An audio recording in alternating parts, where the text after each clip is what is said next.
Hello दोस्तों, नमस्कार। मैं मनीष कुमार लखेरा एक बार फिर से लखेरा टेक्निकल चैनल पर आप सभी छात्रों का हार्दिक अभिनंदन करता हूं। और आज मैं आपके लिए जो नया पॉइंट लेकर आया हूं वो है डीसी जनरेटर के पार्ट्स। कौन सा पॉइंट है दोस्तों? डीसी जनरेटर के पार्ट्स, यानी कि parts of the DC generator. लेकिन दोस्तों, आपको मैंने कल जो चैप्टर पढ़ाया था वो था डीसी जनरेटर, उसके कार्य सिद्धांत के बारे में बताया था। और कार्य सिद्धांत रिलेटिव जितने भी क्वेश्चन बनते हैं नए नए कंपटीशन लेवल के, उन सभी क्वेश्चनों को मैंने आपको बोर्ड पर अच्छे से समझा दिया। अब कार्य सिद्धांत के बाद में जो आगे का पॉइंट आता है ना दोस्तों, उस पॉइंट को बोलते हैं डीसी जनरेटर के पार्ट्स। क्या बोलते हैं दोस्तों? डीसी जनरेटर के पार्ट्स। अब काफी लड़कों के मैसेज आ रहे थे कि सर आप रेगुलर क्लास लोगे, तो मैं आपसे बोलना चाहूंगा कि अब मैं डीसी जनरेटर के चैप्टर की पॉइंट बाय पॉइंट, हर एक पॉइंट बाय पॉइंट आपकी रेगुलर क्लास लूंगा। आप तैयार रहें, नोट्सों को बनाएं। और प्लीज एक रिक्वेस्ट और कर रहा हूं, अपने दोस्तों से बोलें, अपने टेक्निकल ग्रुप होते हैं उन सभी में इस वीडियो को शेयर करें और इस चैनल को अधिक से अधिक सब्सक्राइब करवाएं। ठीक है दोस्तों, अब मैं जो पॉइंट चालू करने जा रहा हूं उस पॉइंट का नाम है पार्ट ऑफ डीसी जनरेटर, यानी कि डीसी जनरेटर के पार्ट्स। आप एक एक पॉइंट को अच्छे से समझो, पूरा समझना। जहां तक कंपटीशन लेवल के क्वेश्चन हैं उनको सभी को मैं बोर्ड पर ही क्लियर कराने की कोशिश करूंगा। तो देखिएगा दोस्तों, जो आप बताओ यारो कि डीसी जनरेटर में जो सबसे पहले जो पार्ट्स दिखाई देता है ना, उसे कहते हैं बॉडी। क्या कहते हैं दोस्तों? बॉडी। तो दोस्तों, ये जो बाहरी आवरण होता है ना, इसे बाहरी आवरण, फ्रेम, क्या दोस्तों? फ्रेम, बाहरी आवरण या यॉक या बॉडी कहा जाता है दोस्तों। ये जो नया पॉइंट है ना, जो पहला पॉइंट है, इसके बारे में देखना दोस्तों। ये होता है यॉक।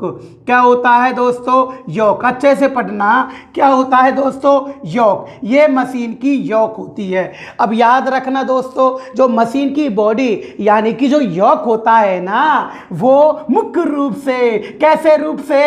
मुख्य रूप से कास्ट आयरन। क्या दोस्तों? कास्ट आयरन या कास्ट स्टील। क्या दोस्तों?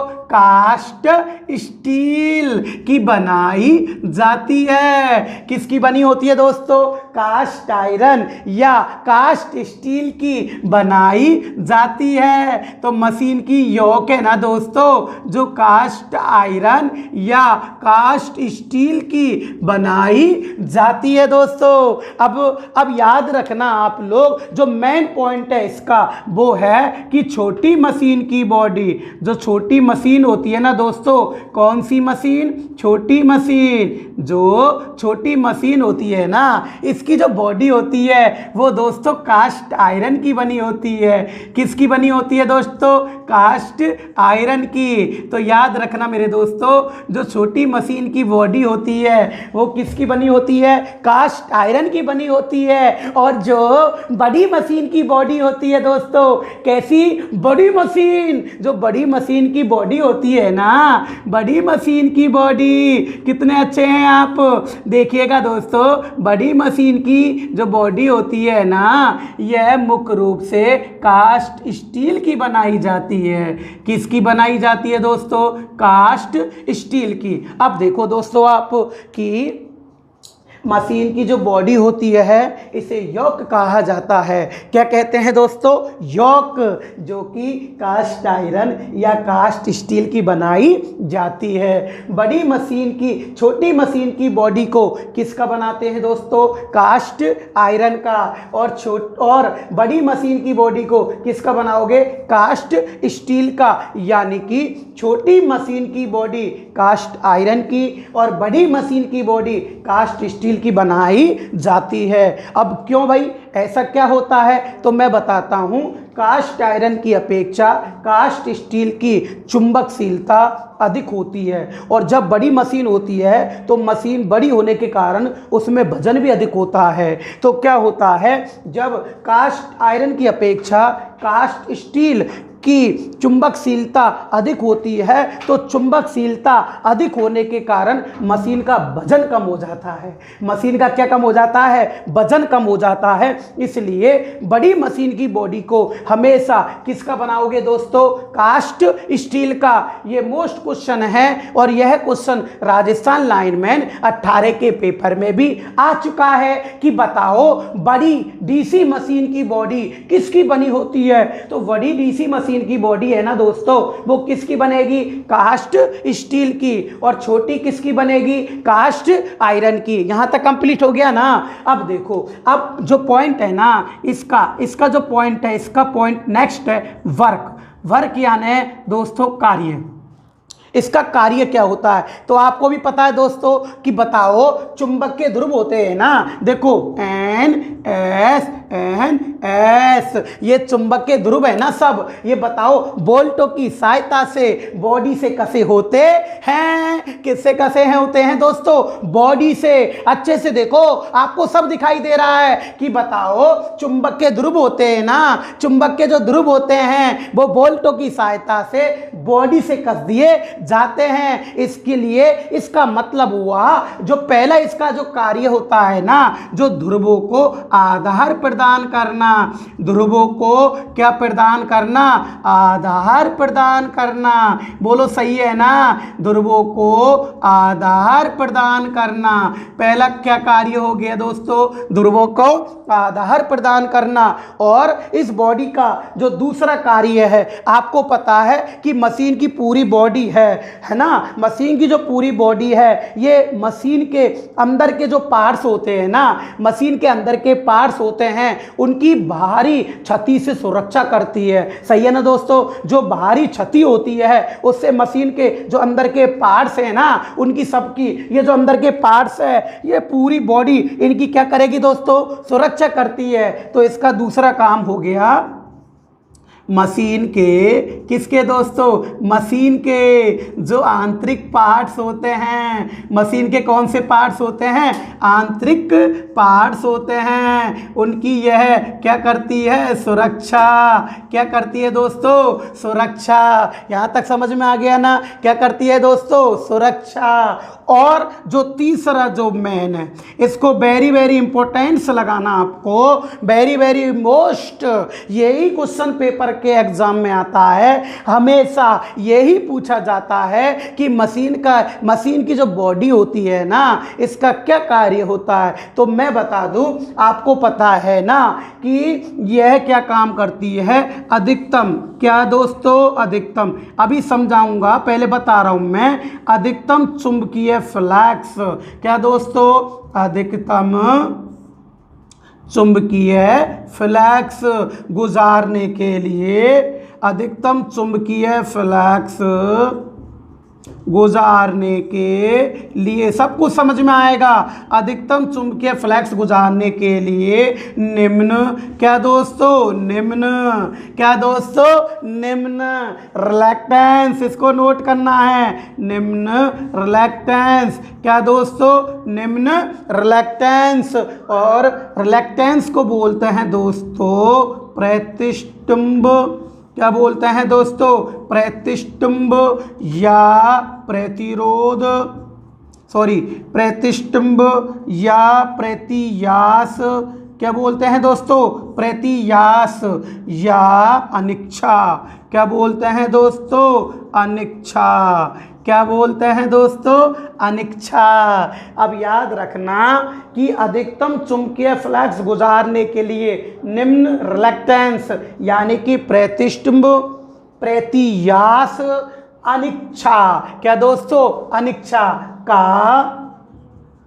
मार्ग प्रदान करती है, का क्या प्रदान करती है, मार्ग प्रदान करती है। सही है ना दोस्तों, क्या प्रदान करती है? का मार्ग प्रदान करती है। अब दोस्तों आप अच्छे से पढ़ो दोस्तों, देखो आपके सब कुछ समझ में आएगा। अब देखो मैं बता रहा हूं अधिकतम चुंबकीय फ्लक्स गुजारने के लिए, यही मोस्ट पॉइंट है, इसी को बताऊंगा कि अधिकतम चुंबकीय फ्लक्स गुजारने के लिए निम्न रिलेक्टेंस का पथ प्रदान करना, यानी कि मार्ग प्रदान करना। अब देखो दोस्तों जो नया पॉइंट आता है ना दोस्तों, वो आता है रिलेक्टेंस। क्या आता है दोस्तों? रिलेक्टेंस। ये रिलेक्टेंस क्या चीज होती है? अब बताओ, आपको सबको पता है दोस्तों, एक होता है प्रतिरोध, रेजिस्टेंस। क्या होता है दोस्तों? प्रतिरोध। प्रतिरोध को बोलते हैं रेजिस्टेंस। जो करंट का विरोध करता है, जो करंट को प्रवाहित नहीं होने देता है, उसे प्रतिरोध कहा जाता है। दोस्तों आपको पता है ना कि एक रबड़ होता है, रबड़ के अंदर कोई करंट आ सकती है क्या? नहीं आएगी ना दोस्तों। जैसे कि दोस्तों ये एक वायर है, अब ये तार है ना, इसके ऊपर इंसुलेशन लग रहा है। अब बताओ इसके अंदर जो तांबे का तार है ना, उसमें तो करंट आ जाएगी, परंतु इस रबड़ के अंदर करंट क्यों नहीं आ रही है? क्या कारण है कि इसमें करंट नहीं आ रही है? इसका मुख्य कारण है कि रबड़ के अंदर जो गुण है, जो करंट को ऊपर नहीं आने दे रहा है, उसका नाम होता है प्रतिरोध। क्या नाम होता है दोस्तों? प्रतिरोध। तो जो करंट का विरोध करता है, जो करंट को प्रवाहित नहीं होने देता है, उसे प्रतिरोध कहा जाता है। उसी प्रकार चुंबकीय परिपथ में ये काम आएगा, विद्युत परिपथ में और चुंबकीय परिपथ में जो चुंबकीय बल रेखाएं होती है ना, चुंबकीय बल रेखाओं का जो विरोध करता है, वेरी वेरी इंपॉर्टेंट पॉइंट दोस्तों, जो चुंबकीय बल रेखाओं का विरोध करता है उसे रिलेक्टेंस कहते हैं, प्रतिष्ठम। ये क्वेश्चन भी कई बार पेपर में आ चुका है कि बताओ चुंबकीय बल रेखाओं का कौन सी युक्ति होती है जो विरोध करती है दोस्तों। जो चुंबकीय बल रेखाओं का जो युक्ति विरोध करती है ना दोस्तों, उसे बोलते हैं रिलेक्टेंस। तो देखो करंट का विरोध कौन करेगा? प्रतिरोध। और चुंबकीय बल रेखाओं का कौन विरोध करेगा? रिलेक्टेंस। तो दोस्तों कई बार क्वेश्चन आ चुका है पेपर में कि बताओ जिस प्रकार विद्युत परिपथ में प्रतिरोध होता है, उसी प्रकार चुंबकीय परिपथ में क्या होता है? तो उसी प्रकार चुंबकीय परिपथ में क्या होता है दोस्तों? रिलेक्टेंस, यानी कि प्रतिष्ठिम्ब। यह चुंबकीय बल रेखाओं का विरोध करता है और यह किसका विरोध करेगा? धारा का। अब बताओ कि मुझे आपको पता है ना कि चुंबकीय बल रेखाएं ऐसे चलेगी दोस्तों, इधर से होती हुई एन से एस की तरफ। बोलो सही बात है कि नहीं दोस्तों? कैसे चलेगी दोस्तों? एन से एस की तरफ। तो ये चुंबकीय बल रेखाएं गुजर रही है ना, ये बॉडी के माध्यम से ऐसे गुजरती है। तो यार एक बात बताओ, जब ये चुंबकीय बल रेखाएं गुजर रही है, अगर यहां पर जो गुण हो गया, अगर रिलेक्टेंस का मान अधिक हो गया, यहां पर अगर रिलेक्टेंस बॉडी का ज्यादा हो गया, तो चुंबकीय बल रेखाएं कम गुजरेगी। सही बात है। क्यों? क्योंकि रिलेक्टेंस चुंबकीय बल रेखाओं का क्या करता है दोस्तों? विरोध करता है।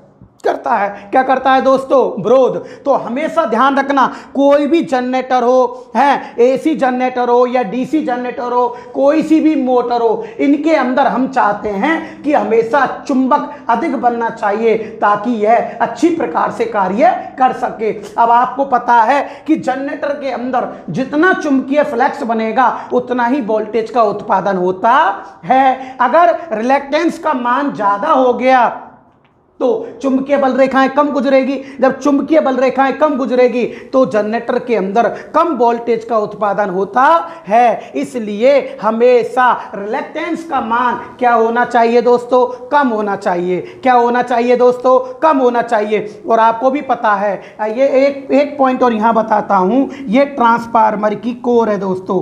ये ट्रांसफार्मर की क्या है दोस्तों? कोर। अब आपको पता है इस पर भी बाइंडिंग लिपटी होती है दोस्तों। एक तो होती है प्राइमरी बाइंडिंग और एक कौन सी होती है दोस्तों? Secondary binding. अब देखो दोस्तों, जब आप लोग इस बाइंडिंग को सप्लाई देते हैं ना, तो इस बाइंडिंग में भी चुंबकीय बल रेखाएं उत्पन्न हो जाती है। बोलो सही है ना दोस्तों? जब तांबे की बाइंडिंग में हम सप्लाई देते हैं ना, तो यह भी चुंबक बन जाती है। यह चुंबकीय बल रेखाएं उत्पन्न हो गई। अब बताओ, अगर इस कोर का रिलेक्टेंस ज्यादा हुआ, यानी कि प्रतिष्ठ में ज्यादा हुआ, तो बताओ पर चुंबकीय बल रेखाएं कम पड़ेगी कि नहीं पड़ेगी? सही है ना दोस्तों, चुंबकीय बल रेखाएं कम होगी, यहां पर चुंबकीय बल रेखाएं कम जाएगी, सेकेंडरी पर आउटपुट में वोल्टेज कम आ जाती है। इसलिए ट्रांसफार्मर की कोर का भी चुंबकीय रिलक्टेंस यानी कि तुम्हारा प्रतिष्ठ हमेशा कम होना चाहिए। यह क्वेश्चन राजस्थान लाइनमैन 18 के पेपर में आ गया था कि बताओ ट्रांसफार्मर की कोर में रिलक्टेंस का मान, उसमें हिंदी लिख रही थी अनिच्छा, यानी कि ट्रांसफार्मर की कोर की रिलक्टेंस यानी अनिच्छा क्या होनी चाहिए, उच्च या निम्न? निम्न, ताकि अधिकतम चुंबकीय बल रेखाएं गुजर सके। ध्यान रखना, रिलक्टेंस हमेशा चुंबकीय बल रेखाओं का क्या करता है दोस्तों? विरोध करता है। क्या करता है दोस्तों? विरोध करता है। इसलिए दोस्तों जो आपका नया पॉइंट है ना, जो मैंने पढ़ा रहा हूं, इसमें जो आपको नया पॉइंट के बारे में बताऊंगा उसको तो मैं अभी समझाने जा रहा हूं। तो इसमें पहले आप देखो कि बताओ योक क्या होती है। योक जो मशीन की बॉडी होती है ना, वह कास्ट आयरन या कास्ट स्टील की बनाई जाती है। यहां तक समझ में आ गया? अब देखो दोस्तों, छोटी मशीन की बॉडी को किसका बनाओगे? कास्ट आयरन का। बड़ी मशीन की बॉडी को किसका बनाओगे? कास्ट स्टील का। ये भी समझ में आ गया ना? अब देखो वर्क यानी कार्य क्या होता है? चुंबक के ध्रुवों के लिए आधार प्रदान करना, दूसरा मशीन के जितने भी अंदर के पार्ट्स होते हैं उनकी सुरक्षा करना, और तीसरा अधिक चुंबकीय फ्लक्स गुजारने के लिए, अधिक चुंबकीय फ्लक्स गुजारने के लिए रिलक्टेंस का मान क्या करना है? निम्न करना है दोस्तों। रिलक्टेंस क्या करनी है? निम्न, यानी प्रतिष्ठ का मान निम्न करना। अब दोस्तों यूपी बिजली बोर्ड के पेपर में क्वेश्चन आया था कि बताओ डीसी जनरेटर में कौन सी युक्ति चुंबक के ध्रुवों का चुंबकीय फ्लक्स का पथ पूरा करती है। चुंबक के ध्रुवों का यह चुंबकीय फ्लक्स होता है ना, इसका पथ पूरा करती है। तो चुंबकीय बल रेखाएं ऐसे चलती है, यहां से स्पर्श होती हुई, समझ रहे हैं ना? तो चुंबकीय बल रेखाओं का जो पथ पूरा करेगी चुंबकीय ध्रुवों के लिए, इसका मतलब चौथा कार्य हो गया दोस्तों, चुंबकीय ध्रुवों के लिए, चुंबकीय ध्रुवों के लिए चुंबकीय फ्लक्स का, किसका दोस्तों? चुंबकीय फ्लक्स का, चुंबकीय फ्लक्स का, किसका दोस्तों? चुंबकीय फ्लक्स का पथ पूरा करना, पथ पूरा करना। क्या पूरा करना दोस्तों? पथ पूरा करना। अब देखो दोस्तों, ये भी क्वेश्चन पेपर में आ चुका है, ये यूपी बिजली बोर्ड में आया था। कौन सी युक्ति चुंबकीय ध्रुवों के लिए चुंबकीय फ्लक्स का पथ पूरा करती है? तो बोलो दोस्तों कौन पूरा करेगी? योक। योक मीन्स क्या होता है? मशीन की बॉडी। बताओ यहां तक समझ में आ गया ना? बिल्कुल क्लियर हो गया ना? नेक्स्ट पॉइंट पढ़ाऊं मैं, समझ में आ रहा है ना?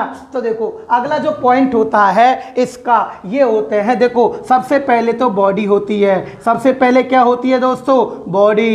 इसके बाद में अब इस बॉडी को खोलें हम लोग तो हमें दिखाई देते हैं चुंबक के ध्रुव। क्या दिखाई देते हैं दोस्तों? चुंबक के ध्रुव। इन्हें मैग्नेटिक पोल भी कहा जाता है। तो इसका जो दूसरा पार्ट्स होता है ना, वो होता है मैग्नेटिक। क्या होता है दोस्तों? मैग्नेटिक मैन पोल, यानी कि मैग्नेटिक मैन पोल। क्या होता है दोस्तों? मैग्नेटिक मैन पोल, यानी कि चुंबक के मैन ध्रुव। चुंबक के कौन से ध्रुव है दोस्तों? मैन ध्रुव। ये चुंबक के मैन ध्रुव होते हैं दोस्तों, चुंबकीय मैन ध्रुव, यानी कि मुख्य ध्रुव, चुंबकीय मुख्य ध्रुव। सही है ना दोस्तों? क्या होते हैं दोस्तों? चुंबकीय मुख्य ध्रुव। अब बात आती है समझने वाली, क्या होता है दोस्तों? याद रखना, जो चुंबक के ध्रुव होते हैं ना, चुंबक के क्या होते हैं? ध्रुव होते हैं। यह भी मुख्य रूप से ध्यान रखना दोस्तों, कास्ट आयरन। क्या दोस्तों? कास्ट आयरन या सिलिकॉन स्टील के बने होते हैं। कास्ट आयरन या सिलिकॉन स्टील के बने होते हैं। किसके बने होते हैं दोस्तों? कास्ट आयरन या सिलिकॉन स्टील के बने होते हैं। कास्ट आयरन या सिलिकॉन स्टील के बने होते हैं। यहाँ तक देखो दोस्तों, जो चुंबक के ध्रुव होते हैं ना, ये चुंबक के जो ध्रुव होते हैं यह मुख्य रूप से कास्ट आयरन या सिलिकॉन स्टील के बनाए जाते हैं। बोलो यहाँ तक समझ में आ गया ना, कास्ट आयरन या सिलिकॉन स्टील के बनाए जाते हैं। लेकिन दोस्तों यहाँ पर ये पॉइंट कंप्लीट नहीं है, अब इसका मैं बेस क्लियर करूंगा कि किस किस प्रकार ये क्वेश्चन पेपर में आते हैं, कहाँ गाड़ी अटकेगी, क्या चक्कर है। तो सबसे पहले आप इस पॉइंट का स्क्रीनशॉट ले लीजिएगा ताकि मैं ऊपर आगे मिटाकर दूसरा पॉइंट आपको बता सकूं।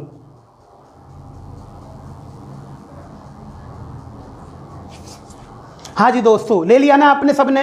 हाँ जी, अब देखो नेक्स्ट पॉइंट के बारे में बता रहा हूँ मैं आपको। जो पॉइंट होता है ना वो होता है मैग्नेटिक पोल। क्या होता है दोस्तों? Magnetic pole. इन्हें बोला जाता है चुंबकीय ध्रुव। क्या बोला जाता है दोस्तों? चुंबकीय ध्रुव। अब देखो दोस्तों, अब बात आती है चुंबक के ध्रुवों की। अब चुंबक के ध्रुव क्या हो रहे हैं? चुंबक के ध्रुव मेन रूप से कास्ट आयरन या सिलिकॉन स्टील के बनाए जाते हैं। अब मैं आपको एक ट्रिक देता हूं, उसको याद रखना, आपके माइंड में सेट करता हूं।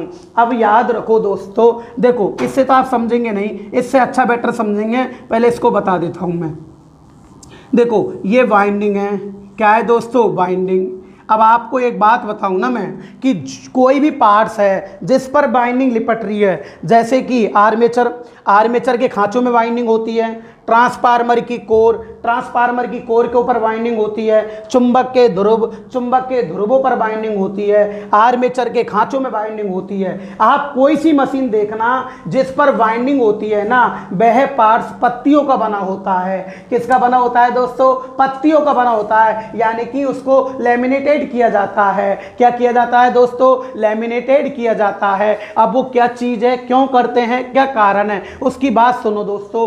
एक होती है एडी करंट लॉस। पहले मैं इसको पढ़ाऊंगा, आपको थोड़ा सा समझा देता हूं। हानियों को मैं अलग से पॉइंट बनाऊंगा, जब देखना कैसा तुम्हारा बेस क्लियर करता हूं। तो देखो एडी करंट लॉस होती है। क्या होती है दोस्तों? एडी करंट लॉस होती है। इस लॉस को बोलते हैं दोस्तों वहमर धारा हानि। क्या बोलते हैं दोस्तों? वहमर धारा हानि। कौन सी हानि दोस्तों? भंवर धारा हानि। याद रखना, इस भंवर धारा हानि होती है ना, इसका दूसरा नाम होता है ना, इसका दूसरा नाम, इसको बोलते हैं फाकाल्ट हानि। कौन सी हानि दोस्तों? फाकाल्ट हानि। याद रखना, भंवर धारा हानि का दूसरा नाम क्या होता है दोस्तों? फाकाल्ट हानि। यह क्वेश्चन लोको पायलट 18 के पेपर में क्वेश्चन आ चुका है कि बताओ भंवर धारा हानि का दूसरा नाम क्या होता है। तो इस एडी करंट लॉस का दूसरा नाम क्या होता है दोस्तों? फाकाल्ट हानि। क्या होता है दोस्तों? फाकाल्ट हानि। अब देखो दोस्तों, आप क्या चीज होती है, एडी करंट लॉस क्या होती है कि जब आप इस वाइंडिंग को सप्लाई देते हो ना, तो इस वाइंडिंग में जो करंट है वह करंट मशीन की कोर में भी जाती है। ट्रांसफार्मर की किस में जाएगी? कोर में। जब करंट ट्रांसफार्मर की कोर में जाती है ना, तो कोर गर्म हो जाती है, और गर्म होने के कारण जो कोर के ऊष्मा के रूप में जो गुण नष्ट हो जाते हैं, गर्म होने के कारण कोर के ऊष्मा के रूप में जो गुण नष्ट हो जाते हैं, उसे भंवर धारा हानि कहा जाता है। यानी कि एडी करंट लॉस। एक बात वापस सुनो कि जब वाइंडिंग में करंट जाएगी तो कोर में करंट जाती है। जब कोर में करंट जाती है ना, तो कोर गर्म हो जाएगी, और जब कोर गर्म होती है तो ऊष्मा के रूप में इस जो कोर के जो गुण नष्ट हो जाते हैं उसे एडी करंट लॉस कहा जाता है। इस एडी करंट लॉस को कम करने के लिए याद रखना, कोर को पटलित बनाया जाता है। कोर को क्या बनाओगे दोस्तों? पटलित, यानी कि पत्तियों का बनाया जाता है। और जो चीज पत्तियों की होती है ना, पत्ती हो जाती है, इसकी मोटाई को घटा दिया जाता है, तो इसके प्रतिरोध का मान बढ़ जाता है। इसके प्रतिरोध का मान क्या होगा दोस्तों? बढ़ जाता है। इसके प्रतिरोध का मान क्या होगा दोस्तों? बढ़ जाता है। जब इसकी कोर की जो पत्ती की बना दोगे कोर को आप, तो इसके प्रतिरोध का मान बढ़ेगा। इसके प्रतिरोध का मान क्या होगा दोस्तों? बढ़ेगा। जब प्रतिरोध बढ़ेगा तो इसमें करंट कम जाएगी, और जब इसमें करंट कम जाएगी तो बताओ उसमें हानि कम होएगी कि नहीं होएगी? समझ में आ रहा है ना। तो याद रखना दोस्तों, एडी करंट लॉस को कम करने के लिए इनको हमेशा क्या किया जाता है, कोर को लेमिनेटेड किया जाता है, पटलित। और इन पटलित की मोटाई होती है दोस्तों 0.35 mm से 0.5 mm तक होती है दोस्तों। एडी करंट लॉस को कम करने के लिए इन पटलों की मोटाई होती है दोस्तों 0.35 mm से 0. क्या होती है दोस्तों 5 mm होती है। अब एक दूसरी हानि और होती है दोस्तों हिस्टेरेसिस हानि। इनको मैं केवल आपको ज्ञान दे रहा हूं, इनको बाद में पढ़ाऊंगा, मैं चैप्टर के आगे पॉइंट में पढ़ाऊंगा, लेकिन इनकी नॉलेज देना जरूरी है। तो बताओ दोस्तों, एडी करंट लॉस को कम करने के लिए हमेशा कोर को क्या करते हैं दोस्तों, पटलित करते हैं। क्या करते हैं दोस्तों, पटलित। क्या करते हैं दोस्तों, पटलित। इन पटलित की मोटाई कितनी होती है दोस्तों 0.35 से 0.5 mm। एक होती है दोस्तों हिस्टेरेसिस हानि। कौन सी हानि, हिस्टेरेसिस हानि। अब हिस्टेरेसिस हानि क्या चीज़ है, देखो कि जब इस मशीन के कोर में एसी धारा का प्रवाहित होती है, एसी धारा प्रवाहित होती है ना, तो एसी धारा कैसे चलती है दोस्तों, पॉजिटिव टू नेगेटिव, यानी कि धनात्मक और ऋणात्मक चलती है। तो जब इस कोर के अंदर एसी धारा प्रवाहित होती है तो कोर कभी तो चुंबकित और कभी विचुंबकित, कोर के बार बार चुंबकित तथा विचुंबकित होने के कारण जो ऊर्जा व्यर्थ में नष्ट होती है, कोर के बार बार चुंबकित और विचुंबकित होने के कारण जो ऊर्जा व्यर्थ में नष्ट होती है उसे हिस्टेरेसिस हानि कहा जाता है दोस्तों। कौन सी हानि बोलोगे दोस्तों, हिस्टेरेसिस हानि। अब इस हिस्टेरेसिस हानि को कम करने के लिए इन कोरों में हमेशा 4% सिलिकॉन स्टील मिलाई जाती है दोस्तों।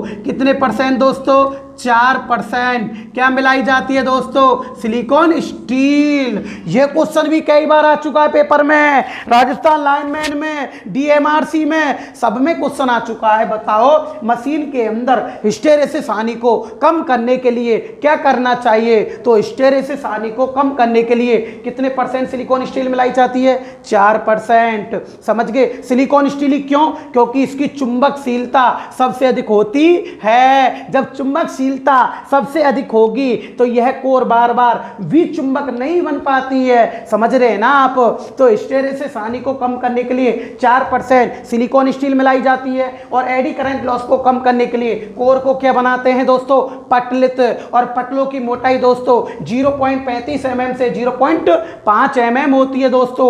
और आगे पॉइंट जब हानि का आएगा ना तो मैं आपको हानि अच्छे से समझा दूंगा, ठीक है। अब अपनी आगे पॉइंट को चलते हैं, जो पॉइंट चल रहा था अपना। तो जो नेक्स्ट पॉइंट चल रहा था ना अपना, वो चल रहा था दोस्तों मैग्नेटिक पोल। क्या चल रहा था दोस्तों, मैग्नेटिक पोल। अब देखो आप लोग, मैग्नेटिक पोल क्या होते हैं, तो देखो अब यह मुख्य रूप से चुंबक के ध्रुव होते हैं। क्या होते हैं, चुंबक के ध्रुव होते हैं, जो कि किसके बने होते हैं दोस्तों, कास्ट आयरन या सिलिकॉन स्टील के बनाए जाते हैं। कास्ट आयरन या सिलिकॉन स्टील के बनाए जाते हैं। बोलो यहां तक कंप्लीट हो गया ना दोस्तों।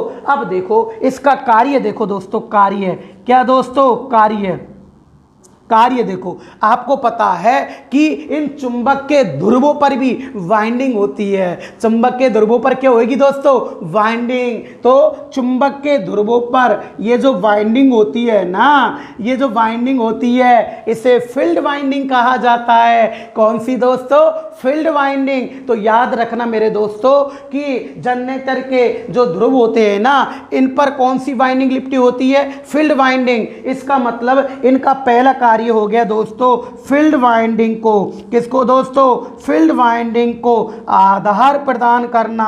फील्ड वाइंडिंग को क्या प्रदान करेगी दोस्तों, ये आधार प्रदान करना।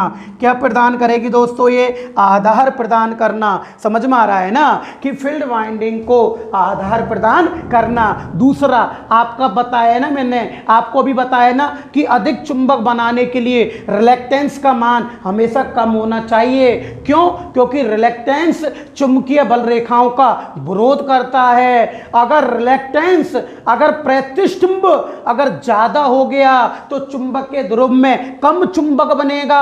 अगर कम चुंबक बनेगा तो जनरेटर कम वोल्टेज बनाएगी। इसलिए हमेशा रिलेक्टेंस का मान क्या होना चाहिए, कम। तो अधिक चुंबक बनाने के लिए इनके रिलेक्टेंस का मान भी क्या होना चाहिए, कम। इसका मतलब चुंबक के ध्रुवों का रिलेक्टेंस भी क्या होना चाहिए दोस्तों, दोस्तों कम। बोलो समझ में आया कि नहीं आया। अब देखो दोस्तों, अब बताओ इसका जो पहला नोट है ना, चुंबक के ध्रुवों का जो पहला नोट है, अब याद रखना आप लोग, ये जो मेन बात है, अब तुमसे पूछेगा बताओ चुंबक के ध्रुव, तो बताना। देखो ये ट्रिक बता रहा हूं मैं आपको, बताओ चुंबक के ध्रुवों पर बाइंडिंग है ना।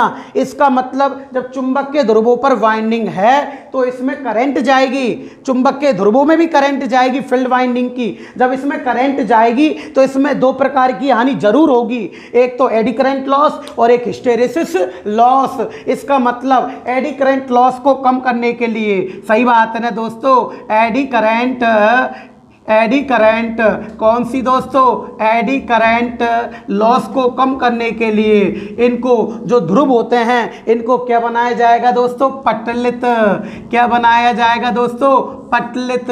और इन पटलों की मोटाई 0.35 से कितनी होती है दोस्तों, 0.5 mm। ये भी क्वेश्चन मोस्ट है दोस्तों, 0.35 mm से कितनी होती है दोस्तों, 0.5 mm। कितनी होती है दोस्तों, 0.5 mm। तथा हिस्टेरेसिस हानि, कौन सी हानि दोस्तों, हिस्टेरेसिस हानि को कम करने के लिए, हिस्टेरेसिस हानि को कम करने के लिए, पहले एक बार देख लो, हानि को कम करने के लिए, किसके लिए दोस्तों, कम करने के लिए, कम करने के लिए 4% सिलिकॉन स्टील मिलाएंगे ना दोस्तों। कितने परसेंट दोस्तों, 4%। क्या मिलाई जाती है मेरे दोस्तों, सिलिकॉन स्टील। क्या मिलाई जाती है दोस्तों, सिलिकॉन स्टील। बोलो यहां तक समझ में आ गया ना। अब देखो, अब आपसे पूछेगा बताओ चुंबक के ध्रुव होते हैं ना, पटलित क्यों बनाए जाते हैं। पटलित कौन सी लॉस को कम करने के लिए, एडी करंट लॉस को कम करने के लिए इनको पटलित बनाया जाता है, यानी कि लेमिनेटेड। अब पटलों की मोटाई 0.35 से कितनी होती है जी, 0.35 mm से 0.5 mm। एंड हिस्टेरेसिस हानि को कम करने के लिए इनमें कितने परसेंट सिलिकॉन स्टील मिलाई जाती है, 4%। यहां तक कंप्लीट हो गया। अब देखो अगला नोट है इसका जो मैंने याद रखना, डीसी जनरेटर के अंदर अधिकतम ध्रुव की संख्या, किसकी संख्या दोस्तों, अधिकतम पोल की संख्या, अधिकतम ध्रुव की संख्या 8 होती है। अधिकतम ध्रुव की संख्या दोस्तों कितनी होती है दोस्तों, 8। कितनी होती है दोस्तों, 8। डीसी जनरेटर के अंदर अधिकतम ध्रुव की संख्या कितनी होती है दोस्तों, 8। बोलो यहां तक समझ में आ गया ना, कितनी होती है दोस्तों, 8। एंड इसके अंदर न्यूनतम ध्रुव की संख्या, न्यूनतम ध्रुव की संख्या दोस्तों, न्यूनतम ध्रुव की संख्या, न्यूनतम ध्रुव की संख्या, कम से कम ध्रुव की संख्या कितनी होती है दोस्तों, 2 होती है। कितनी होती है मेरे दोस्तों, 2। आपको पता है ना कि देखो इसको हटा दो यहां से, सही है ना, एक इसको हटा दो, सही है ना, तो न्यूनतम एक ध्रुव से काम चल जाएगा क्या, नहीं। वोल्टेज कैसे बनेगी सर्किट पूरा करने के लिए, तो हमेशा न्यूनतम ध्रुव की संख्या कितनी होती है, 2, और अधिकतम ध्रुव की संख्या कितनी होती है, 8। लेकिन मेन पॉइंट जो पेपर में पूछा जाता है, अगर आपसे आ जाए सामान्यतः, अगर आपसे पूछ ले सामान्यतः न्यूनतम ध्रुव की संख्या, अगर आपसे पूछ ले कि सामान्यतः न्यूनतम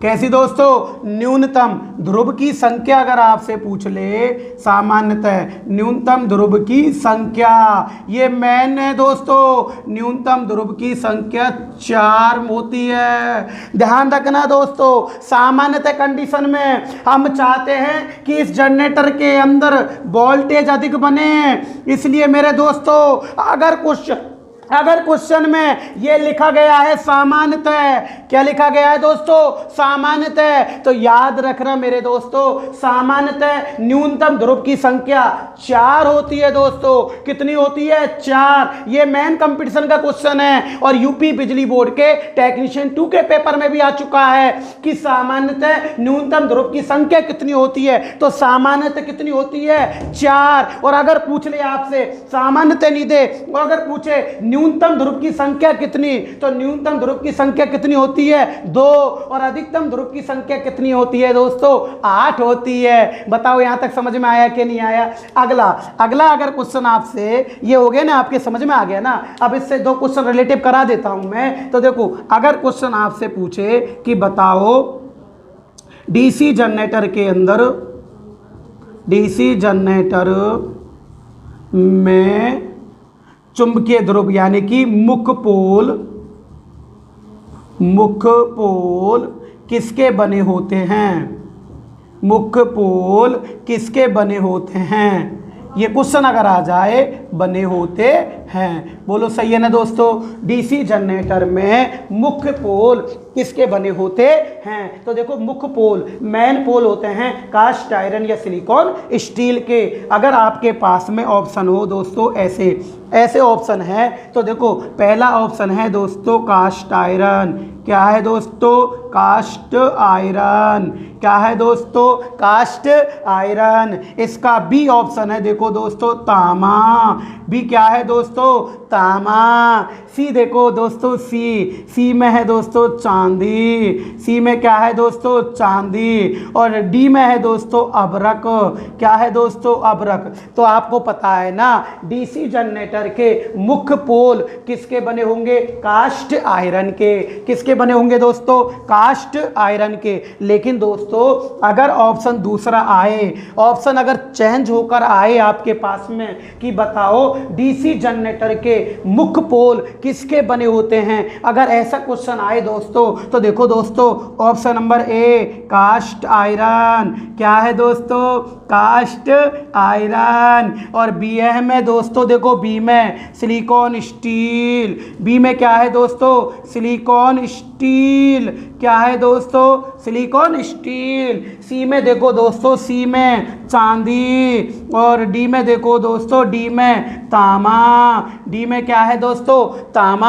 अब देखो अब ये ऑप्शन लड़के यहीं तो कंपटीशन होता है ना, यहाँ लड़के कंफ्यूज होते हैं। और मैं चाहता हूँ कि प्रत्येक लड़का जो पढ़ता है उसका बेस क्लियर होना चाहिए, ताकि अगर ऑप्शन अगर चेंज हो जाए तो लड़का क्वेश्चन को सही कर सकता है। तो एक बात बताओ, देखो यहाँ तो कास्ट आयरन है, लेकिन यहाँ पर कास्ट आयरन भी है और सिलिकॉन स्टील भी है। तो देखो कास्ट आयरन या सिलिकॉन स्टील, लेकिन वेटर जो पदार्थ होगा स्टेम जो वेटर पदार्थ है वो आप क्या लोगे सिलिकॉन स्टील। सिलिकॉन स्टील क्यों ले रहे भाई, सिलिकॉन स्टील लेने से हमें एक बेनिफिट भी हो रहा है। और वो बेनिफिट क्या है दोस्तों, वो मेरा बेनिफिट है हिस्टैरिसीस हानि को कम करना।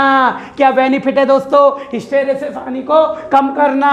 तो सिलिकॉन स्टील लेने पर हमारी हिस्टैरिसीस हानि भी मशीन के अंदर कम हो जाती है। इसलिए इसका आंसर क्या मानोगे दोस्तों सिलिकॉन स्टील। समझ में आ गया ना दोस्तों, क्या मानोगे दोस्तों सिलिकॉन स्टील। अब बताओ दोस्तों, देखो सबसे पहले मैंने आपको योग पढ़ाई यानी कि बॉडी के बाद में मैंने पढ़ाया आपको चुंबक के ध्रुव। क्या पढ़ाए दोस्तों चुंबक के ध्रुव।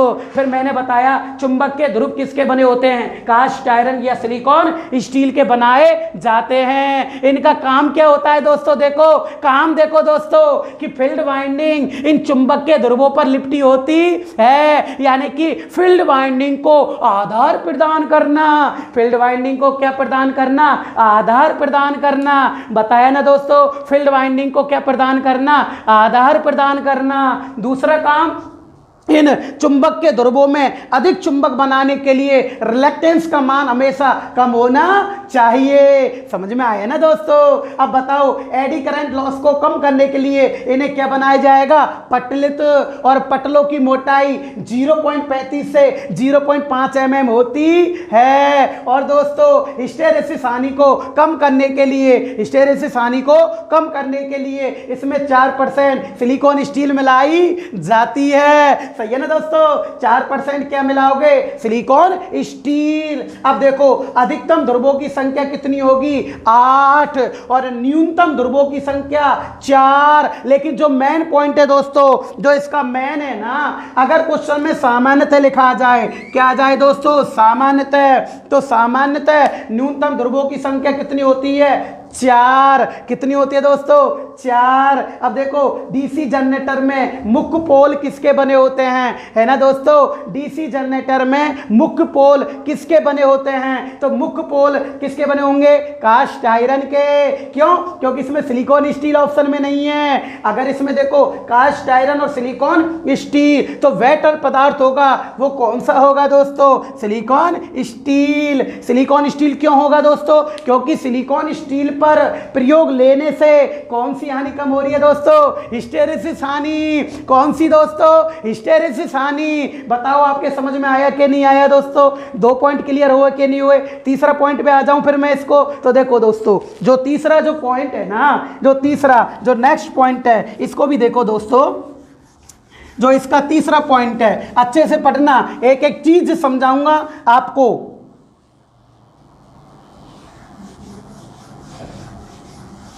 जो इसका तीसरा पॉइंट है ना, वो अच्छे से पढ़ना, एक एक चीज क्लियर करेंगे आपकी कि तीसरा पॉइंट होता क्या है। जो तीसरा पॉइंट है इसका, वो है तीसरा पॉइंट, आप देखो कि चुंबक के ध्रुवों पर, किस पर बेटा, चुंबक के ध्रुवों पर जो वाइंडिंग लिपटी होती है ना, क्या लिपटी होती है, वाइंडिंग। इस वाइंडिंग को फील्ड वाइंडिंग कहा जाता है। चुंबक के ध्रुवों पर जो वाइंडिंग लिपटी होती है, कौन सी दोस्तों, वाइंडिंग लिपटी होती है, इसे कौन सी वाइंडिंग बोलोगे दोस्तों, फील्ड वाइंडिंग। अच्छे से देखो दोस्तों, कौन सी वाइंडिंग, फील्ड वाइंडिंग। इसे बोला जाता है क्षेत्र कुंडलन। क्या बोलोगे दोस्तों, क्षेत्र कुंडलन। आराम से क्या बोलोगे दोस्तों, क्षेत्र कुंडलन। क्या बोलोगे दोस्तों, क्षेत्र कुंडलन। अब देखो आप कि क्षेत्र कुंडलन होती क्या है। हाँ जी, आराम से देखो, थोड़ी गर्मी ज़्यादा पड़ रही है, क्या करें, बनानी पड़ेगी ना, आपके लिए तो कुछ ना कुछ करना पड़ेगा ना। तो देखो आपसे पूछ रहा है फील्ड वाइंडिंग, कौन सी वाइंडिंग दोस्तों, फील्ड वाइंडिंग। अब फील्ड वाइंडिंग क्या है, याद रखना, यह मुख्य रूप से चुंबक के ध्रुवों पर लिपटी होती है। यह कहाँ पर लिपटेगी, चुंबक के ध्रुवों पर लिपटी होती है। कहाँ पर लिपटेगी दोस्तों, चुंबक के ध्रुवों पर लिपटी होती है। तो देखो यह वाइंडिंग मुख्य रूप से चुंबक के ध्रुवों पर स्थापित होती है। चुंबकीय ध्रुवों पर, चुंबकीय ध्रुव पर, चुंबकीय ध्रुव पर स्थापित होती है। सही है ना दोस्तों, चुंबकीय ध्रुव पर स्थापित होती है। बोलो यहाँ तक आ गया ना। तो आपसे पूछ भी लिया कई बार क्वेश्चन इसने कंपटीशन के पेपर में, बताओ मेन ध्रुवों पर जो वाइंडिंग लिपटी होती है ना, चुंबकीय ध्रुव पर, वो कौन सी वाइंडिंग होती है, फील्ड वाइंडिंग। अब याद रखना, यह वाइंडिंग होती है ना, विद्युत रोधी तांबे के तारों की बनी होती है। ये भी मोस्ट है दोस्तों, यह विद्युत रोधी, कैसे रोधी दोस्तों, विद्युत रोधी ताम्र तार की बनी होती है।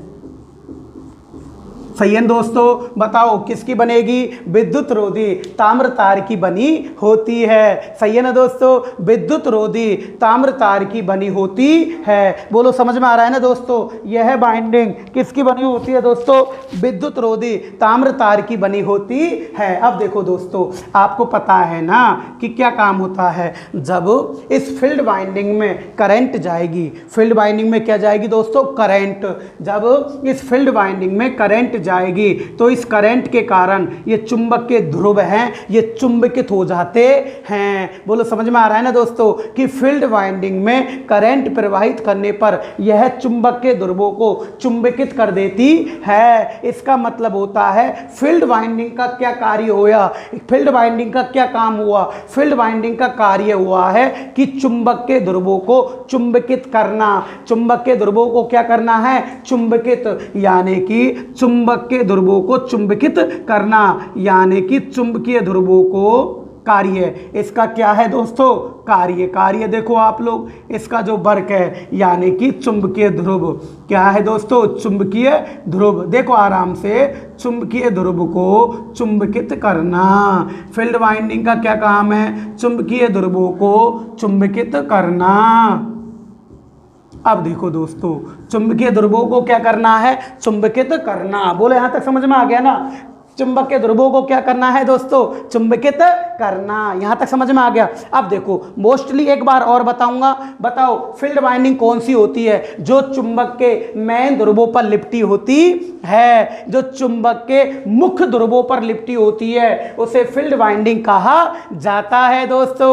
अब फील्ड वाइंडिंग कैसे तारों की, विद्युत रोधी तांबे के तारों की बनाई जाती है दोस्तों। कैसे तारों की बनाओगे इसको, विद्युत रोधी तांबे के तारों की बनाई जाती है। अब देखो जब इस फील्ड वाइंडिंग में दोस्तों करंट जाएगी तो ये चुंबक के ध्रुव चुंबकित हो जाते हैं दोस्तों। क्या हो जाते हैं, चुंबकित। बोलो समझ में आया कि नहीं आया दोस्तों, क्या हो जाते हैं, चुंबकित। बोलो समझ में आया कि नहीं आया। अब देखो अब एक चीज बताता हूं मैं तुम्हें, याद रखना, जो मेन जो इसका पॉइंट है याद रखो। देखो आप मोस्ट है। अब एक होता है अवशिष्ट चुंबकत्व। क्या होता है, अवशिष्ट चुंबकत्व। देखिएगा एसएससी के पेपर में आ चुका है क्वेश्चन।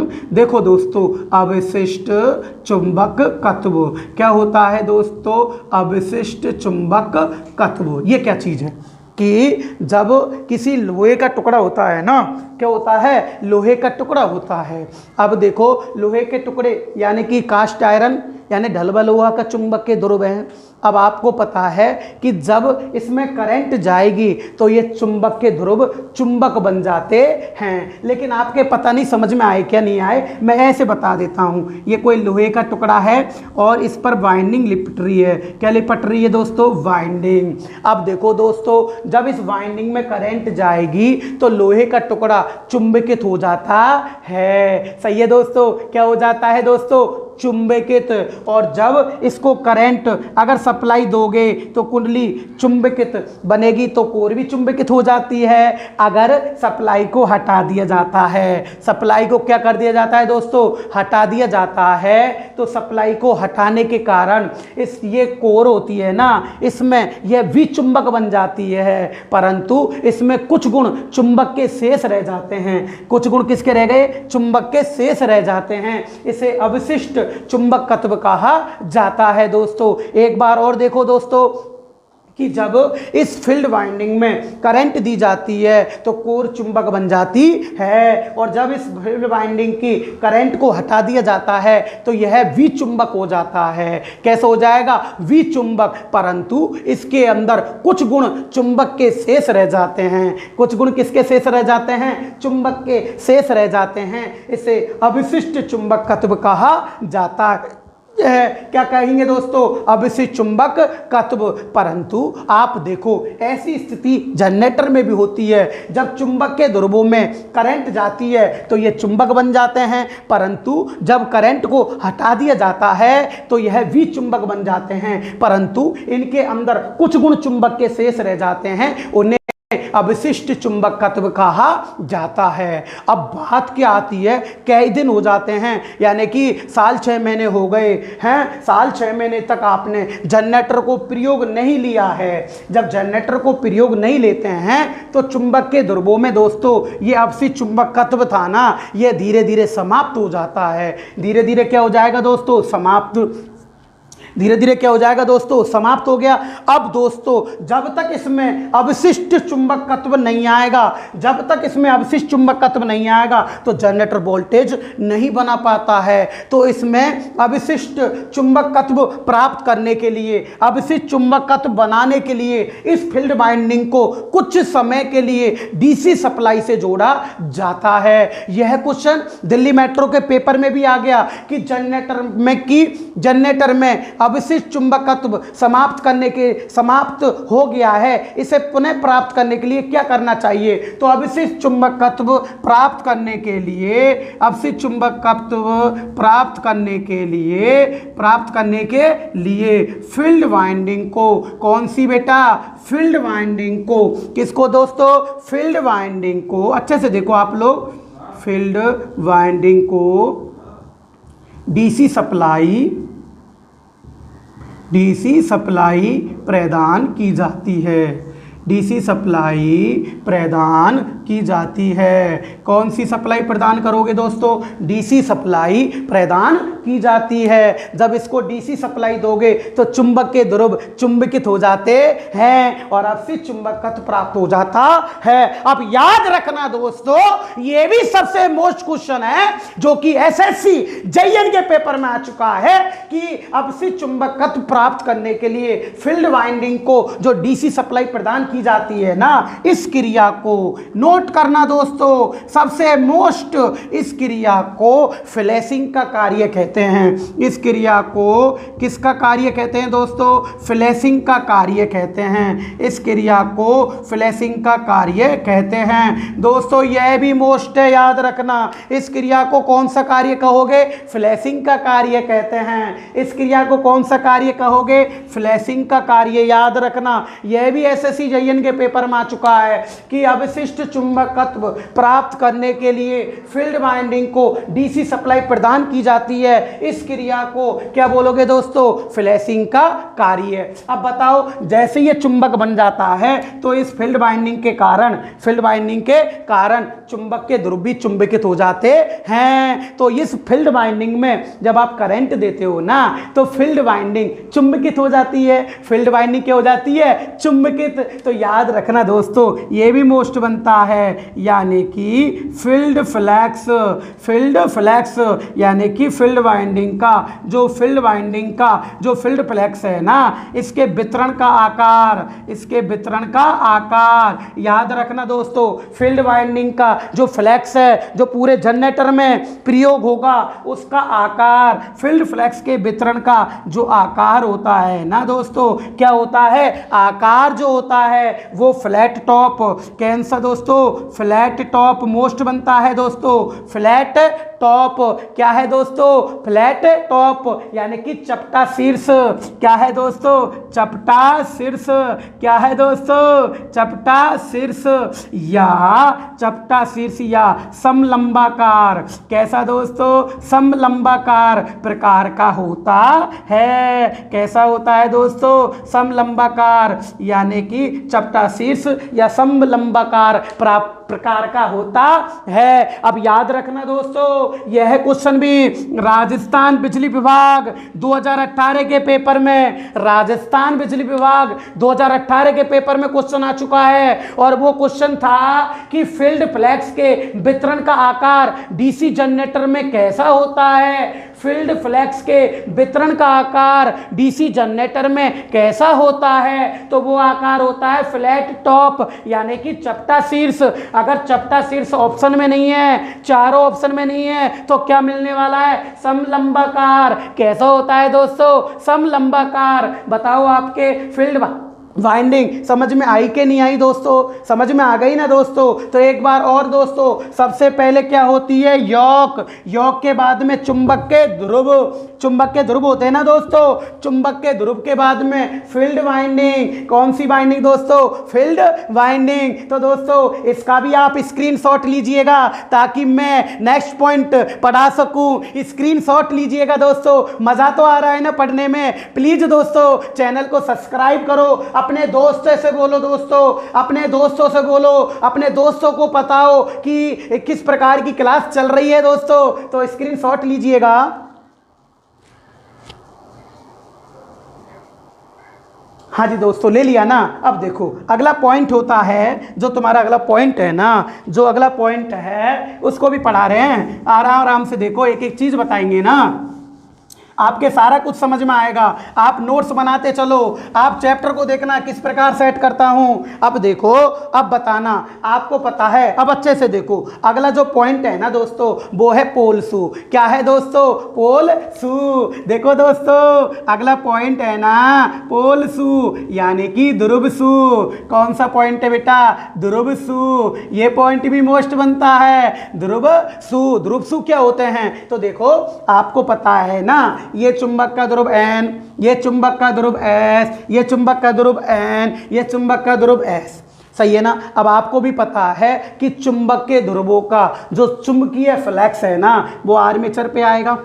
किस पे आएगा दोस्तों, आर्मेचर पे आएगा। और जितना चुंबकीय फ्लक्स है ना दोस्तों आर्मेचर पे टकराएगा उतना ही जनरेटर के आर्मेचर में वोल्टेज का उत्पादन होता है। यानी कि जितनी चुंबकीय बल रेखाएं इस पे टकराएगी, इसका मतलब बल लगा रही है ना इस पे, ये जो जितना बल होगा उसे बोलते ईएमएफ, विद्युत वाहक बल। यानी कि चुंबकीय बल रेखाओं का, ये चुंबक के ध्रुवों की जो चुंबकीय बल रेखाएं होती है ना, जितनी चुंबकीय बल रेखाएं इस आर्मेचर से टकराएगी ना, जितनी टकराएगी उतना ही इसके अंदर ईएमएफ का उत्पादन होता है। लेकिन एक बात बताओ आप लोग कि जब दोस्तों इस आर्मेचर को घुमाते हैं, इस आर्मेचर को क्या करते हैं, घुमाते हैं, तो ये चुंबकीय फ्लक्स होता है ना, चुंबकीय फ्लक्स इधर उधर टकराएगा। हाँ, जब इधर उधर टकराएगा ना चुंबकीय फ्लक्स, तो कुछ तो इधर चल जाएगा, कुछ इधर चल जाएगा, कुछ इधर चल जाएगा और कुछ इधर चल जाएगा। यानी कि इधर उधर भग जाता है, इधर उधर फैल जाता है। और इन सभी ध्रुवों का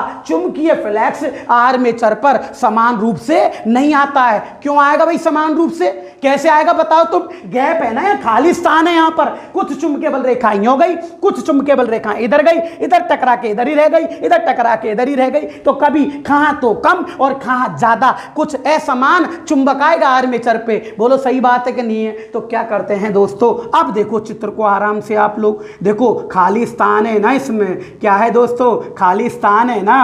आराम से देखना चित्र को आप लोग, देखते चलना। अब देखो अब क्या होता है, आप देखो क्या होता है कि ये चुंबक के मेन ध्रुव होते हैं ना, इनके साथ में ये रहा, अच्छे से दिखाई दे रहा है ना, ये रहे देखो, ये रहे, ये रहा नीचे वाला। तो इनके साथ में देखो दोस्तों, इसके साथ में मैं क्या करता हूं, इनके साथ के अंदर देखो दोस्तों, यहाँ से ये पैक किया, ये पैक कर दिया, सही है ना। अब देखो दोस्तों, इसको भी पैक कर रहा हूँ मैं, इसको भी पैक कर देते हैं यहाँ पर लोग, ये लो, ये लो, सही है ना दोस्तों। अब देखो इसको भी ऐसे ही प्रकार लगेगा, चुंबक के ध्रुवसु होते हैं ना ये। अब देखो दोस्तों, अब एक बात बताओ, ये ध्रुवसु होते हैं, ध्रुवसु होते हैं, ध्यान रखना, मैं ध्रुवसु बताता हूं। देखो अब इनमें जो ध्रुवसु आपको बता रहा हूं वो ध्रुवसु देखो 1 2 3 4। तो मेन ध्रुवों का जो नीचे का भाग होता है ना उसे ध्रुवसु कहते हैं। क्या कहते हैं दोस्तों, ध्रुवसु। तो यह मेन ध्रुवों का नीचे का भाग होता है, यह मेन ध्रुवों के नीचे का भाग होता है दोस्तों। मेन ध्रुव के नीचे का भाग होता है, नीचे का क्या होता है बेटा, भाग होता है दोस्तों। यह मेन ध्रुवों के नीचे का भाग होता है। यहाँ तक समझ में आ गया ना, मेन ध्रुवों के नीचे का भाग होता है जो कि कास्ट आयरन, जो कि किसका बन होता है, कास्ट आयरन, कास्ट आयरन या सिलिकॉन स्टील के बनाए जाते हैं, कास्ट आयरन या सिलिकॉन स्टील के बनाए जाते हैं, कास्ट आयरन या सिलिकॉन स्टील के बनाए जाते हैं। यहाँ तक समझ में आ रहा है ना।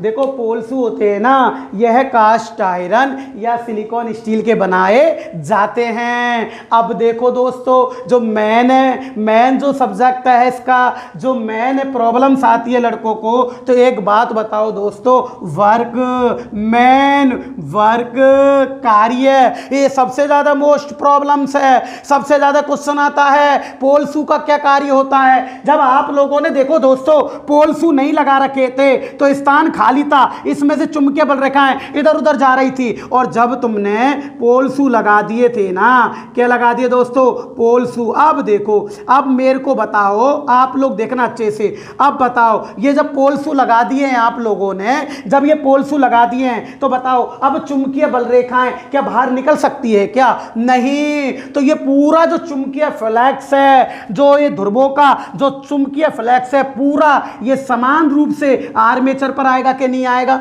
अरे आएगा ना, क्यों?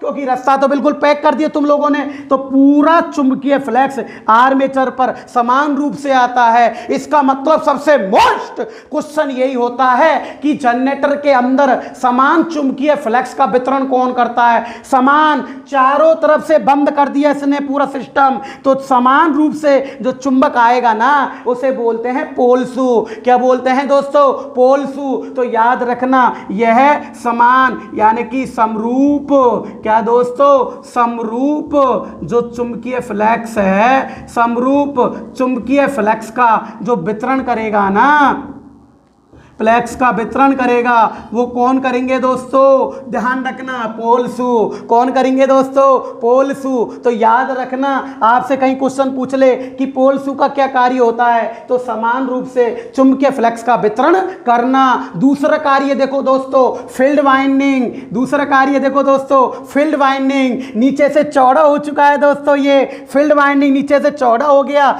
जिससे बताओ फील्ड वाइंडिंग इस पर टिकेगी कि नहीं टिकेगी? अरे इस पर टिकेगी ना दोस्तों। देखो यहां पर टिक रही है फील्ड वाइंडिंग, नीचे आके इस पर टिक जाएगी, नीचे से चौड़ा है ये। इसका मतलब दोस्तों इसका दूसरा काम हो गया फील्ड वाइंडिंग को आधार प्रदान करना। फील्ड वाइंडिंग को आधार प्रदान करना। फील्ड वाइंडिंग को क्या प्रदान करेगी दोस्तों? आधार। यार एक बात बताओ कि नीचे से ये चौड़ा है, फील्ड वाइंडिंग यहाँ पे आएगी तो क्या बाहर आ सकती है? क्या नहीं आएगी। क्यों? क्योंकि नीचे से ये क्या है? चौड़ा है। इसलिए फील्ड वाइंडिंग को आधार प्रदान करना। बोलो समझ में आया कि नहीं आया? और समान चुंबकीय फ्लक्स का वितरण करना, यानी कि समरूप चुंबकीय फ्लक्स का जो वितरण करती है ना युक्ति, वो कौन सी करती है? पोलसू। अब यार एक बात बताओ, जब इस बाइंडिंग जब यहाँ नीचे आएगी तो पोलसू में भी करंट आ रहा है, और मैंने बताई जो चीज़ में करंट आएगी वो चीज़ में दो प्रकार की हानि तो जरूर होगी, और वो एक होगी एडी करंट लॉस यानी भंबरधारा हानि, और एक होगी हिस्टैरिसीस हानि। तो पोलसू को भी याद रखना आप लोग, ध्रुवसू को भी एडी करंट कम करने के लिए, एडी करंट कम करने के लिए क्या बनाओगे दोस्तों? पटलित। क्या बनाओगे दोस्तों? पटलित। क्या बनाओगे दोस्तों? पटलित। एडी करंट दोष को दूर करने के लिए, एडी करंट लॉस को दूर करने के लिए, यानी एडी करंट जो हानि होती है ना उसको कम करने के लिए क्या बनाओगे इनको दोस्तों? पटलित बनाते हैं। एडी करंट लॉस होती है ना, इसको कम करने के लिए, इसको कम करने के लिए इन्हें क्या बनाया जाता दोस्तों? पटलित बनाया जाता है। तथा हिस्टैरिसीस हानि को कम करने के लिए, हिस्टैरिसीस हानि को कम करने के लिए इनमें 4%, कितने परसेंट दोस्तों? 4% सिलिकॉन स्टील मिलाई जाती है। कितने परसेंट दोस्तों? 4% सिलिकॉन स्टील मिलाई जाती है। सही है ना दोस्तों? अब तुमसे पूछेगा बताओ पोलसू को क्या हमेशा पटलित किया जाता है या नहीं किया जाता? किया जाता है। क्यों? क्योंकि फील्ड वाइंडिंग की करंट इसमें आएगी पोलसू में, तो करंट इस पोलसू में जब करंट आएगी तो इसमें कौन सी हानि होगी? Eddy current loss. इसको कम करने के लिए इसको क्या बनाओगे? पटलित बनाओगे। और हिस्टैरिसीस हानि को कम करने के लिए 4% सिलिकॉन स्टील मिलाई जाती है। एंड इसका जो मेन एक क्वेश्चन और होता है, ध्यान रखना, इस पोलसू का क्षेत्रफल देखो, ये चौड़े होते हैं ना, ये भी चौड़ा है ना, ये मेन ध्रुव छोटा है, ये चौड़ा है। तो याद रखना मेन ध्रुव की अपेक्षा, यानी कि मेन पोल की अपेक्षा ध्रुवसू का क्षेत्रफल, किसका क्षेत्रफल दोस्तों? ध्रुवसू का क्षेत्रफल, ध्रुवसू का क्षेत्रफल 2 गुना अधिक होता है। कितने अधिक होता है बेटा? 2 गुना होता है। पोलसू का क्षेत्रफल मेन ध्रुवों की अपेक्षा कितने गुना होता है? 2 गुना। ये भी मोस्ट है, ध्यान रखना दोस्तों। मेन ध्रुवों की अपेक्षा इस पोलसू का क्षेत्रफल है ना, वो कितने गुना है? 2 गुना। एंड सबसे मोस्ट क्वेश्चन जो सबसे ज्यादा पेपर में आता है, राजस्थान लाइनमैन में भी आया, यूपी बिजली बोर्ड में भी आया, दिल्ली मेट्रो में भी आया, गया कि बताओ इन पोल शू को किसकी सहायता से मेन ध्रुवों पर कसा जाता है। वो होता है दोस्तों, ध्यान रखना, काउंटर संक स्क्रू। कौन सा दोस्तों? काउंटर संक, काउंटर संक, काउंटर संक स्क्रू। क्या होता है दोस्तों? काउंटर संक स्क्रू, यानी कि प्रति मध्य पेच। क्या होता है दोस्तों? प्रति मध्य पेच। किसकी सहायता से दोस्तों? प्रति मध्य पेच की सहायता से इनको मेन ध्रुवों पर कस दिया जाता है दोस्तों। तो देखो पोल शू, पोल शू के बारे में एक और बात बता रहा हूं, वापस देखो एक बार और, कि पोल शू ये मेन ध्रुवों के नीचे का भाग होता है जो कि काउंटर संक स्क्रू की सहायता से मेन ध्रुवों पर कस दिया जाता है। अब देखो दोस्तों, यह कास्ट आयरन या सिलिकॉन स्टील का बनाए जाते हैं दोस्तों, कास्ट आयरन या सिलिकॉन स्टील के बनाए जाते हैं। इसका जो मोस्ट क्वेश्चन होता है, जो सबसे ज्यादा पेपर में आता है, कि दोस्तों देखो जब ये लग गए चारों ओर से पूरा रास्ता बंद हो गया ना, ध्रुव शू का लगाते ही, जब ध्रुव शू लगा दिया आपने तो समान चुंबकीय फ्लैक्स यानी कि समरूप चुंबकीय फ्लैक्स आर्मेचर पर पड़ता है। इसका मतलब समरूप चुंबकीय फ्लैक्स प्रदान करना। समरूप चुंबकीय फ्लैक्स कौन प्रदान करता है दोस्तों? पोल शू सबसे मोस्ट है दोस्तों, नोट करना पड़ेगा आपको, दिमाग में नोट कर लो, माइंड में, कि बताओ बताओ बताओ, पोल शू यानी कि चुंबकीय फ्लैक्स, समरूप चुंबकीय फ्लैक्स कौन प्रदान करता है दोस्तों? पोल शू। और बताओ दोस्तों, देखो फील्ड बाइंडिंग, कौन सी बाइंडिंग दोस्तों? Field binding. देखो दोस्तों, फील्ड बाइंडिंग भी इस पर ही टिक रही है ना दोस्तों, तो फील्ड बाइंडिंग को आधार प्रदान करना। फील्ड बाइंडिंग को क्या प्रदान करेगी? आधार प्रदान करना दोस्तों। एडी करंट लॉस को कम करने के लिए इन्हें पटलित बनाया जाता है दोस्तों। हिस्टेरेसिस हानि कम करने के लिए इसमें 4% सिलिकॉन स्टील मिलाई जाती है दोस्तों। और दोस्तों देखो, मेन पोल की अपेक्षा, ये मेन पोल है छोटा, इसकी चौड़ाई अधिक है, तो मेन पोल की अपेक्षा ध्रुव शू का क्षेत्रफल 2 गुना अधिक होता है दोस्तों। और काउंटर संक स्क्रू की सहायता से इसको कस दिया जाता है। आज का पॉइंट देखो बेटा, मैंने जो दोस्तों जो पॉइंट पढ़ा है, सबसे पहले पढ़ाई थी body cast iron, cast steel की बनाई जाती है। छोटी मशीन की बॉडी को कास्ट आयरन का और बड़ी मशीन की बॉडी को कास्ट आयरन, कास्ट स्टील का बनाया जाता है। सही बात है कि नहीं? इसके बाद आते हैं मेन ध्रुव। क्या आते हैं दोस्तों? मेन ध्रुव। मेन ध्रुव के बाद में आती है फील्ड वाइंडिंग, और फील्ड वाइंडिंग के बाद में आते हैं पोल शू। क्या आते हैं दोस्तों? पोल शू। समझ में आ गया? अगला जो पॉइंट आएंगे, इसके बाद में आएंगे आर्मेचर, आर्मेचर वाइंडिंग आएगी, आ गया कम्यूटेटर आएगा, कार्बन ब्रश आएगी, बेयरिंग आएगी, हाँ शाफ्ट आएगी, है ना, एंड प्लेट आएगी। ये सारे इंस्ट्रूमेंट है। आपको इसकी जो पार्ट्स है ना, इसको मैं कल पढ़ाऊंगा। कब पढ़ाएंगे दोस्तों? कल पढ़ाएंगे। तो आज का पॉइंट यहीं समाप्त करता हूं दोस्तों। मैं मनीष कुमार लखेरा एक बार सबसे वापस विनती करता हूं, यदि मेरा आपको पढ़ाई अच्छी लगी है, यदि मेरा पढ़ाई हुआ आपको अच्छा लगा है, तो इस वीडियो को अधिक से अधिक सब्सक्राइब करें, अपने दोस्तों से बोलें। Thank you, bye, god bless you.